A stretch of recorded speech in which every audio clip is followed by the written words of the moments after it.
Hello বন্ধুরা, নতুন একটা ভিডিওতে তোমাদেরকে স্বাগতম। বুলেট সরোজিনী ধারাবাহিকের আজকের পর্বে দেখা যায় যে আরশি রনকে বিয়ে করবে না বলে পালিয়ে যায়। নিজের পরিবার ও মায়ের সম্মান রক্ষা করতে বাধ্য হয় সরোজকে বিয়ে করতে।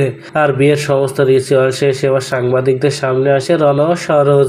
এদিকে রাতুল তার সেই লোককে বলে রেখেছে সে যেন সরোজকে শেষ করে দেয়, কিন্তু রাতুল সহ সবাই সরোজকে খুঁজতে থাকে কিন্তু কোথাও তাকে পায় না।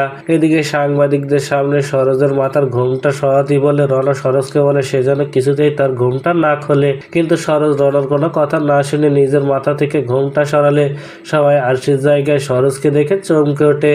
আর মিডিয়ার লোক একের পর এক প্রশ্ন করতে থাকে রণর কাছে, কিন্তু রণ তাদের কোনো কথার উত্তর দেয় না।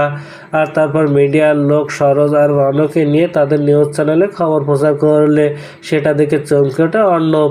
ওদিকে রাতুলের ফোন পেয়ে বাড়িতে চলে আসে রাগিনী চ্যাটার্জি, আর সেখানে আসলে মিডিয়া চাপে পড়ে বাধ্য হয় সরোজকে বরণ করে ঘরে তোলে রাগিনী চ্যাটার্জি।